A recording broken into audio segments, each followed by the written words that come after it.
제9장.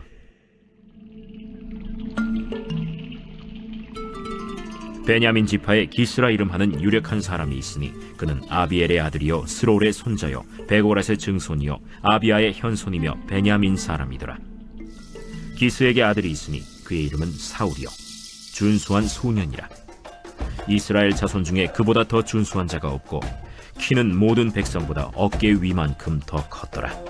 사울의 아버지 기스가 암나기들을 잃고 그의 아들 사울에게 이르되, 너는 일어나 한 사활을 데리고 가서 암나귀들을 찾으라. 그가 에브라임 산지와 살리사 땅으로 두루 다녀보았으나 찾지 못하고 사알림 땅으로 두루 다녀보았으나 그곳에는 없었고 베냐민 사람의 땅으로 두루 다녀보았으나 찾지 못하니라. 그들이 숲 땅에 이른데 사울이 함께 가던 사환에게 이르되, 돌아가자. 내 아버지께서 암나귀 생각은 고사하고 우리를 위하여 걱정하실까 두려워하노라. 보소서, 이 성읍에 하나님의 사람이 있는데 존경을 받는 사람이라. 그가 말한 것은 반드시 다 응하나니 그리로 가사이다. 그가 혹 우리가 갈 길을 가르쳐줄까 하나이다 하는지라. 사울이 그의 사환에게 이르되, 우리가 가면 그 사람에게 무엇을 드리겠느냐? 우리 주머니에 먹을 것이다 하였으니 하나님의 사람에게 드릴 예물이 없도다. 무엇이 있느냐?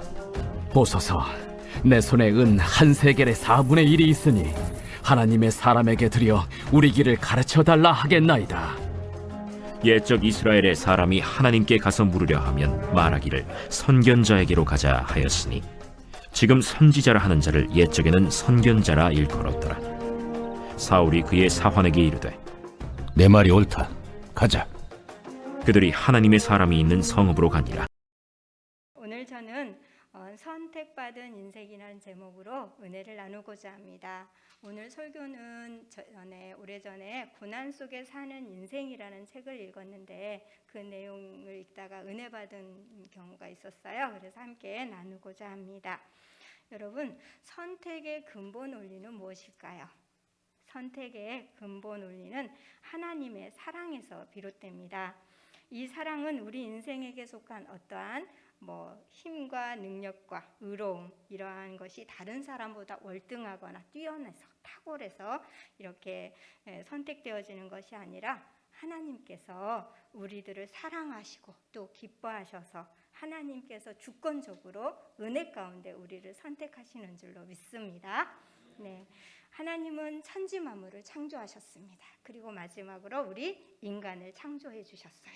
그리고 우리 인간에게는 특별한 특권을 주셨습니다. 그것이 뭘까요? 만물을 다스리고 정복하라는 거였어요. 여러분, 하나님께서는 우리 인간에게 다스림의 권세를 주셨어요. 그래서 이제 양들은 목자가 치고 다스리죠. 또 가정에는 아버지를 두셔서 가정을 또 다스리게 하시고, 또 우리 교회도 영적 지도자, 목사님을 두시고 또 장로님들을 두셔서 교회를 치리하고 또 다스리고 계십니다. 또 나라를 위해서는 백성들을 위해서는 왕을 세워서 또 우리나라 경우는 대통령을 세우시죠. 이렇게 해서 나라를 다스리십니다. 자, 그렇다면은 여러분, 우리가 인생 가운데 우리가 살아가면서 가장 큰 축복 중에 또 하나가 있다면 그것은 바로 하나님께 선택받은 지도자, 곧 대통령, 우리 같으면 대통령이죠. 왕을 이제 만나게 되는 복이 아닌가 싶습니다. 그래서 하나님께서 이스라엘 백성들을 애굽에서 구원하십니다. 구출해 주시죠. 그리고 젖과 꿀이 흐르는 가나안 땅에 이제 정착하게 됩니다. 그곳에 가보니까 이방 나라들이 왕이 있는 거예요. 왕을 통해서 통치하는 거예요. 그러니까 이스라엘 백성들이 우리에게도 이제 하나님이 원래 신분주의여야 되잖아요. 하나님이 다스리고 통치하는 백성으로 특별한 백성임에도 불구하고 이걸 까먹고 우리에게도 인간의 왕, 그죠? 세상의 왕을 달라고 하나님께 요청을 합니다. 모세에게 요청을 하죠. 그러자 이제 처음에는 모세가 이제 하나님 뜻이 아닌 걸 알았지만 이제 하나님께서 어떻게 해요? 백성들의 요청대로 왕을 세워줍니다. 그 초대왕이 바로 사울이죠. 이스라엘의 첫 번째 왕 사울 왕이 이제 선택되어지는데 그가 어떠한 인물이기에 하나님 앞에 선택되어 이스라엘의 초대왕이 될 수 있었을까요? 그 내용이 바로 오늘 본문에서 말씀해주고 있습니다. 여러분 2절의 말씀을 함께 읽을까요? 다 같이 읽습니다. 기스에게 아들이 있으니 그의 이름은 사울이요 준수한 소년이라. 이스라엘 자손 중에 그보다 더 준수한 자가 없고 키는 모든 백성보다 어깨 이만큼 더 컸더라. 아멘. 자, 내용을 보세요.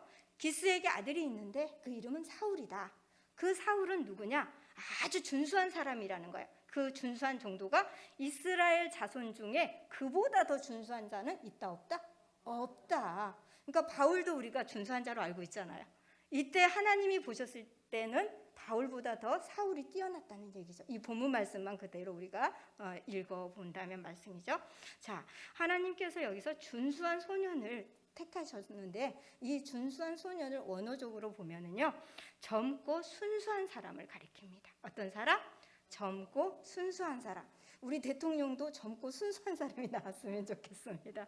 자, 여러분, 하나님께서는 그 마음에 사특함이나 간사함이나 교만함이 있는 사람이 아니라 순수한 사람, 그러한 사람들, 그리고 하나님의 말씀을 기뻐 순종하며 기쁘게 이렇게 따르는 사람, 그런 사람들을 선택하여 쓰신다는 것을 기억할 수 있기를 바랍니다. 여러분, 그래서 성경에 보면 하나님께서 선택한 성경적 인물들이 많이 있잖아요. 특별히 모세도 하나님 택하셨고, 또 여자 가운데는 에스더, 죽으면 죽으리다. 그리고 많은 인물들이 있습니다. 요셉도 다윗도 다 하나님 앞에 성별돼서 주님 앞에 또 선택되어 쓰임 받았습니다. 하나님께서는 우리를 살피실 때 순전한 사람, 정말 깨끗한 사람, 이러한 사람들을 선택하신다는 것을 기억하시면서 오늘은 사울을 통해서 하나님의 뜻, 하나님의 기준에 이렇게 합격하여 하나님의 사람으로 쓰임받은 그가 어떠한 모습이었는지 함께 상고해 보고자 합니다. 자, 첫 번째, 하나님은 순종의 사람을 선택하여 쓰십니다. 어떤 사람이요? 순종의 사람. 자, 사도행전 5장 29절의 말씀을 다 같이 읽겠습니다. 베드로와 사도들이 대답하여 이르되 사람보다 하나님께 순종하는 것이 마땅하니라. 아멘. 사울은 당시에 순종하는 사람이었습니다. 아버지 기스가 이제 그에게 말하잖아요. 암나귀를 잃어버렸다. 암나귀들을 잃어버렸는데 너는 얼른 사원 하나를 데리고 가서 좀 찾아와라. 그렇게 명령을 하잖아요. 그 즉시에 사울은 아버지의 말씀에 순종합니다. 그래서 어떻게 해요? 이곳저곳 가까운 곳에서 멀리 이렇게 찾았을 것 같아요. 성경에 지명이 나오죠. 여기 갔는데 두루두루 살폈는데 없어요. 또 저기 가서 두루두루 살폈는데 없어요. 그렇게 해서 하루 종일 걸린 것 같아요. 그러다 보니까 이제 사울이 마음에 어때요? 큰일 났다.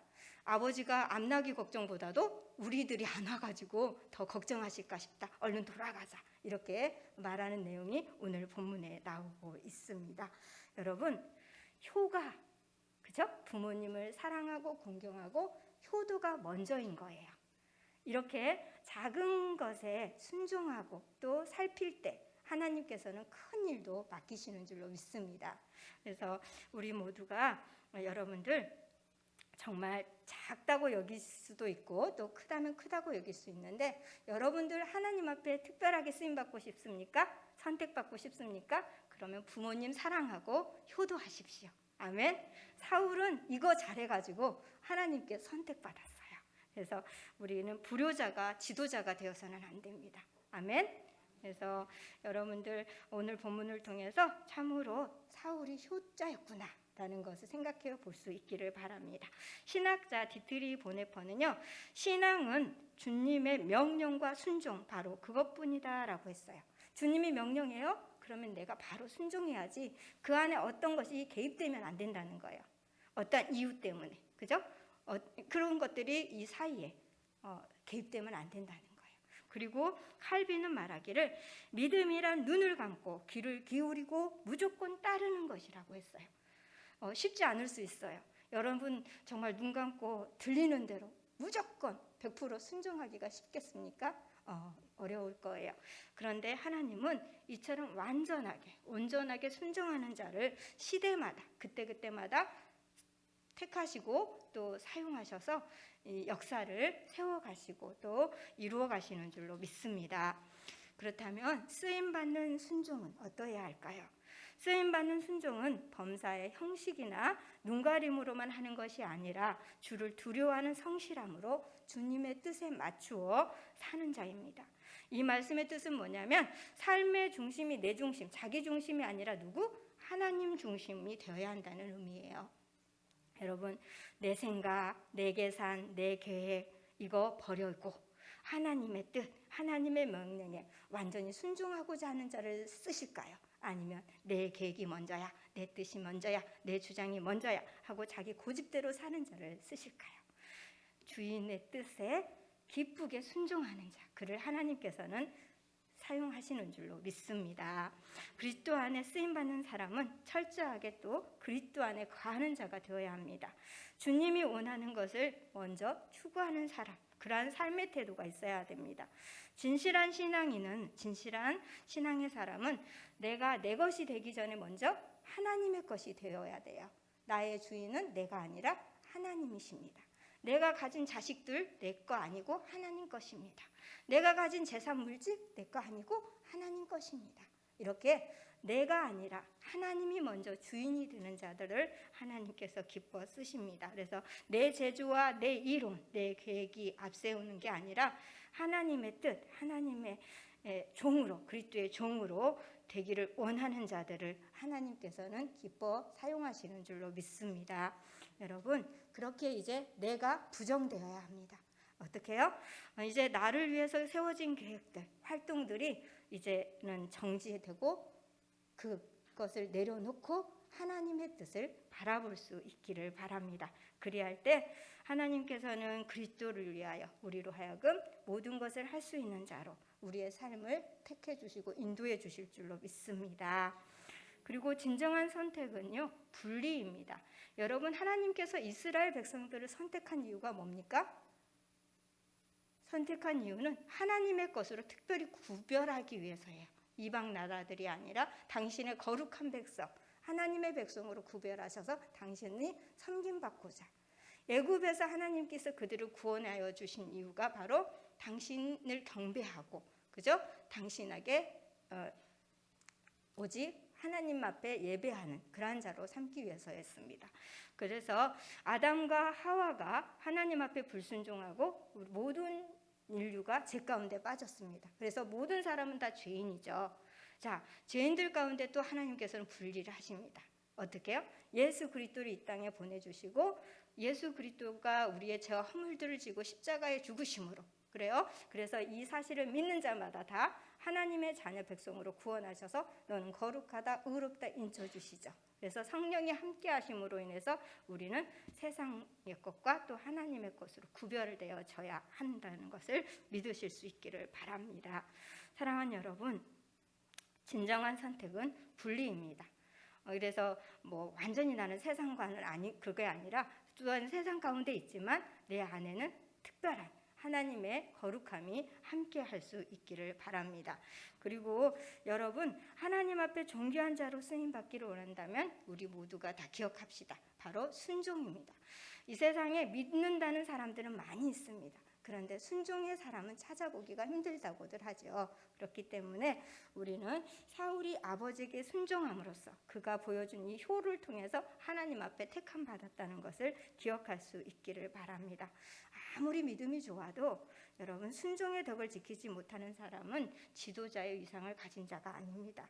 성경 역사에 크게 쓰임받은 인물들 살펴보면 오직 믿음을 가지고 하나님 앞에 기뻐 순종한 인물들입니다. 그러므로 우리 모두 삶 가운데 하나님의 의를 드러내는 저와 여러분이 될 수 있기를 주님의 이름으로 축복합니다. 두 번째는 하나님은 충고를 잘 받아들이는 사람을 지도자로 선택해서 사용하신다는 거예요. 골로새서 3장 16절입니다. 네, 같이 읽겠습니다.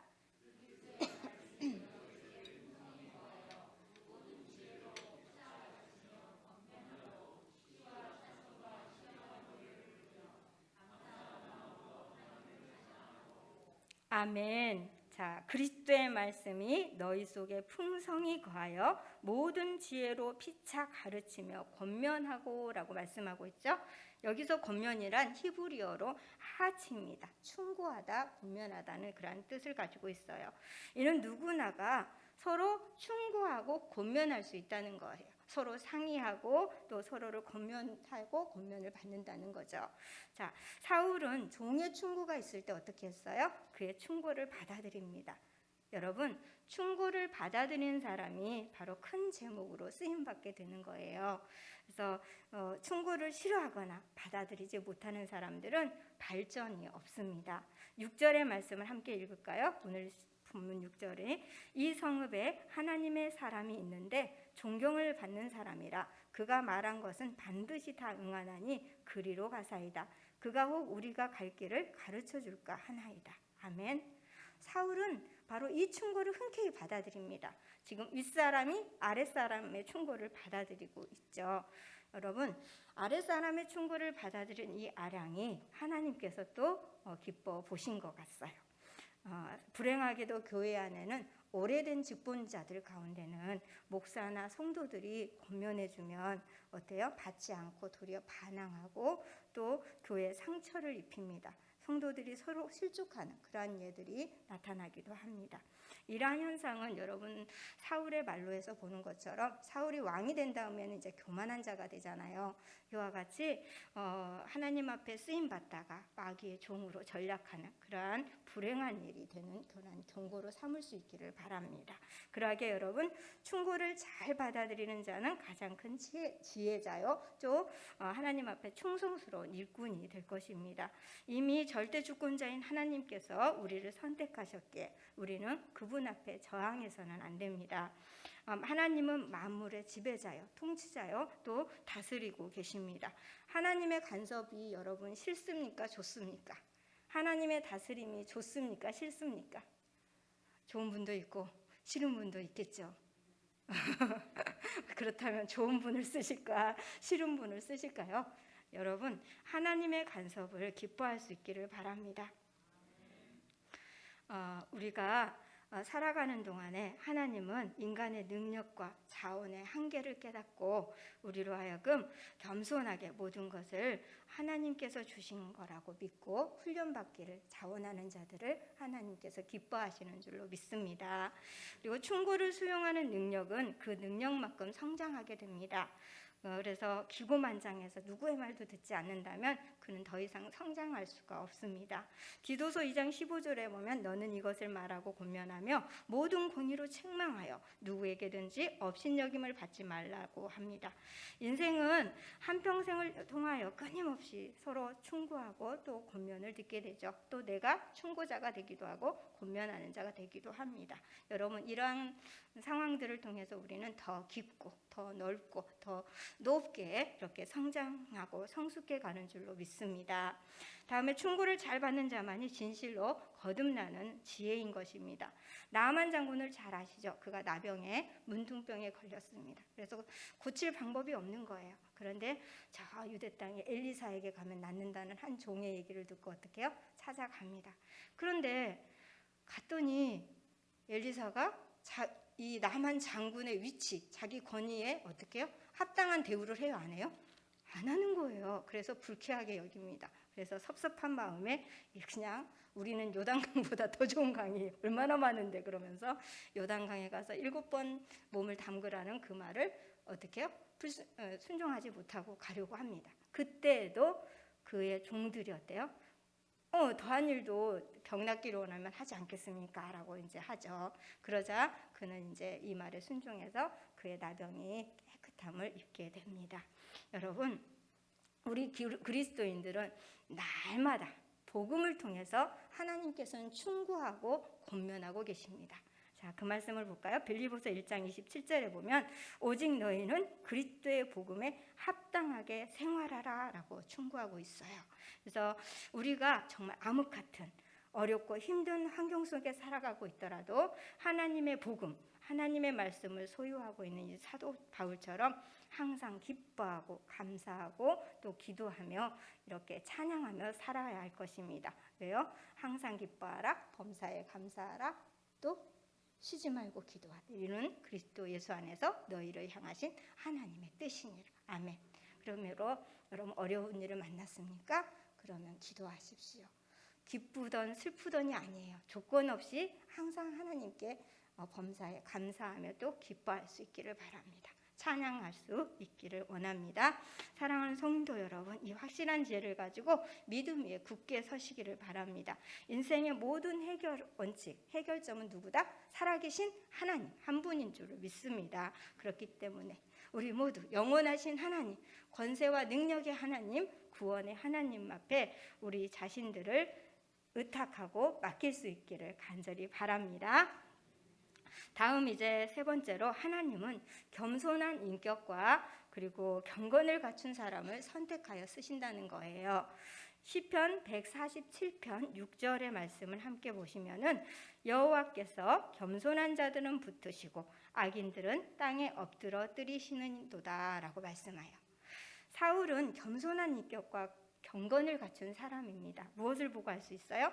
잃어버린 암나귀를 찾기 위하여 지금 수고하고 노력하는 중에 찾지 못했지만 사환이 어때요? 선지자에게 한번 찾아가서 물어보자. 그러면 아마 그 길을 방법을 알려줄 거다라고 공고하죠. 그때 그는 하나님의 사람에게 그래. 근데 야 우리가 드릴 예물이 없잖냐 라고 얘기해요. 우리 다 먹어버리고 가진 게 없잖냐. 이거 어떡하지? 라고 얘기해요. 그가 지금 하나님 앞에 나아가면 선지자를 찾아가면 그들의 문제가 해결될 것을 그 또한 믿고 있는 거죠. 그렇기에 지금 이렇게 반응한 것이라고 생각합니다. 곧 하나님 앞에 이렇게 겸손하게 지금 나아가는 모습을 살펴볼 수 있어요. 그 얘기를 20절에서 보면 알 수 있는데요. 온 이스라엘이 사모하는 자가 누구냐? 너와 내 아버지의 온 집이 아니냐라고 말씀해요. 곧 사울이 스스로 자기 자신을 낮게 여기고 작게 여기고 이렇게 낮은 자로 하나님 앞에 드려졌을 때 하나님께서는 그를 들어서 높여주시는 거죠. 아멘? 네. 그래서 이제 한 예화가 있는데요. 어느 날 하루는 겸손한 복장을 입고 한 사람이 이제 백화점의 왕이라고 불리우는 워너 메이커 씨를 찾아옵니다. 그리고 그에게 일자리를 좀 달라고 요청을 합니다. 근데 안 된다. 지금 일자리가 없다라고 거절을 해요.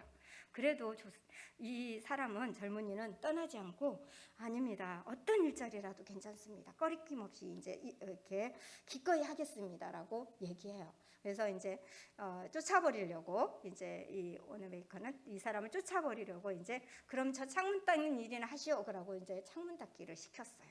그런데 이 젊은이가 지금까지 그 누구도 딱 이렇게 맑게 투명하게 이 창문을 닦은 사람이 없을 정도로 그렇게 깨끗하게 창문을 닦았다고 해요. 이후에 이제 이 사람이 나중에는 이 상점의 지배인이 됩니다. 그리고 봉급도 많이 받게 됩니다. 여러분, 겸손한 사람. 하나님께서는 나 스스로를 나를 존귀 여기는 자가 아니라 나를 스스로 높이는 자가 아니라 하나님께서는 어떻게요? 작게 여기는 사람. 그 사람들을 지명하여 사용하는 줄로 믿습니다.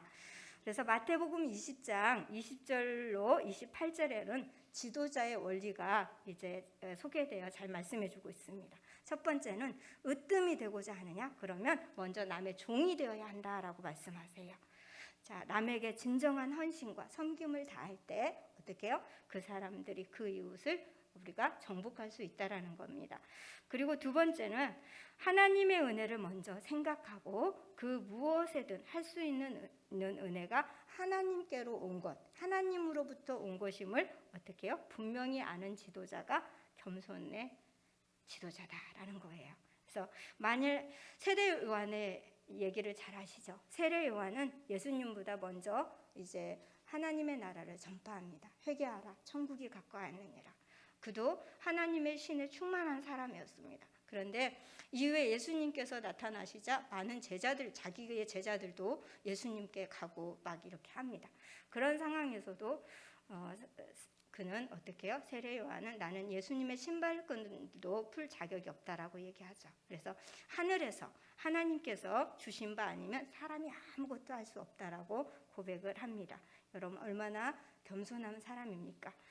나의 나된 것은 하나님의 은혜입니다. 여러분이 지금 어느 위치에 있습니까? 어느 권세자의 자리에 있습니까? 모든 것이 다 누구의 은혜다? 하나님의 은혜입니다.